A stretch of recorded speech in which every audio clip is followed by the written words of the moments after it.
पर ए के वाजपेयी एक चीज बताइए, जो यहां राजकुमार भाटी कह रहे हैं कि 2011 में, भाई ये सवाल मैं लगातार विपक्ष से भी कांग्रेस से पूछता हूं, 1967 से एमएसपी है, आपने कानूनी जामा क्यों नहीं पहनाया?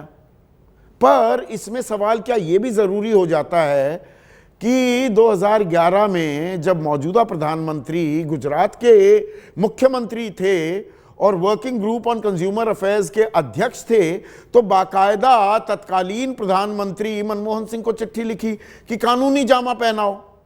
आपने तो चिट्ठी लिखी थी, तो अब सरकार आपकी, निजाम आपका, व्यवस्था आपकी, तो क्यों नहीं कानूनी जामा पहना रहे? संदीप जी, स्वामीनाथन कमीशन 2004 में शायद बना था और 2006 में रिपोर्ट आई थी। कितनी सरकारें आई, कितनी चली गई, कोई लागू नहीं कर पाया। और क्यों नहीं कर पाया? तो इसका मतलब कहीं ना कहीं कोई बहुत भारी दिक्कत है।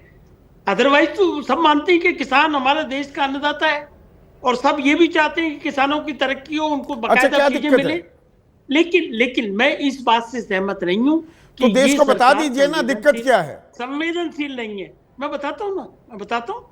देखिए, ये सरकार खाली एक इश्यू पे काम नहीं करे कि एमएसपी गारंटी हो जाए।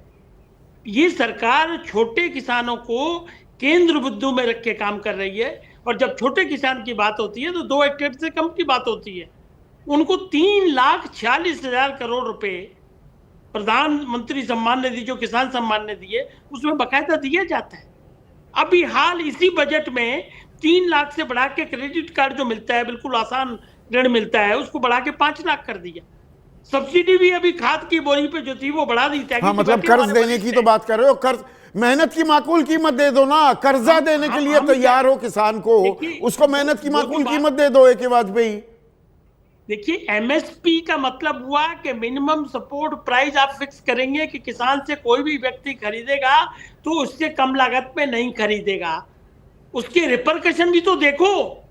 आप खुद ही कह रहे हैं कि सरकार कम खरीदती जा रही है, कम होता जा रहा है। क्या बताइए तो ना अगर कम होता जाए, देखिए प्लीज। अरे तो सरकार को थोड़ा सारा खर्चना है।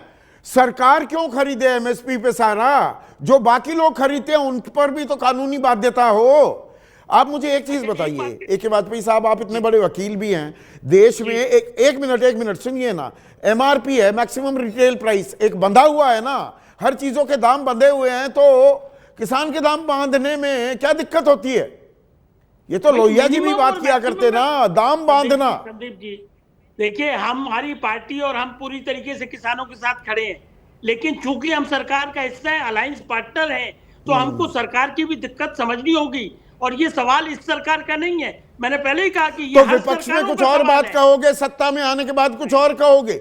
विपक्ष में होंगे तो आप कहोगे कि नहीं कानूनी जामा पहनाएंगे, स्वामीनाथन आयोग भी लगाएंगे। स्वामीनाथन आयोग को लेकर आप तो सुप्रीम कोर्ट में वकील हैं। 8 फरवरी, एक मिनट सुनिए ना, 2015 8 फरवरी additional solicitor general Maninder Singh ने कहा ना कि जी C2+50 नहीं दे सकते, अर्थव्यवस्था का बेड़ा गर्क हो जाएगा।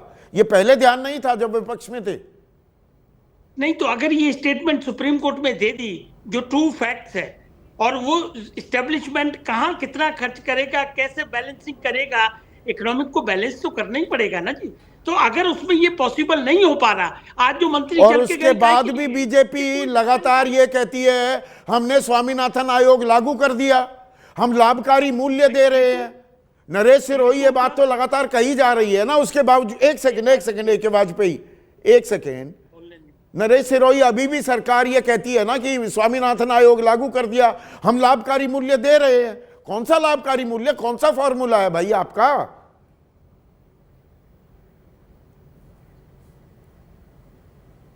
देखिए संदीप जी, जो कई बार हम लोगों की बात हुई है, जो सीएसईपी है और जो उसका फार्मूला, उसमें इतनी विसंगतियां, उसके हिसाब से लाभकारी मूल्य जरूर होगा, लेकिन उसमें इतना अन्याय भरा हुआ है कि पूछो मत। संदीप जी, मैं यहाँ एक बात और इंगित करना चाहता हूँ। मेरे सहित जितने यहाँ राजनीतिक दल के कार्यकर्ता बैठे हैं, जब इनकी पार्टियां, हमारी पार्टियां उद्योगपतियों से चंदा लेके चलेंगी, तब तक किसान का कोई भला नहीं होने वाला, ये मैं कहता हूं आराम। क्योंकि आज ही मेरी डॉक्टर जोशी से बात हुई, उन्होंने कहा कि चौधरी चरण सिंह अकेले ऐसे आदमी थे जिन्होंने पूंजीपतियों से 1 रुपया चंदा नहीं लिया। ये जितनी राजनीतिक पार्टियां हैं, जब तक उद्योगपतियों से चंदा लेंगी, किसान का भला नहीं हो सकता। किसान का भला नहीं हो सकता, आप ये कह रहे हैं, जब तक ये चंदा चलता रहेगा।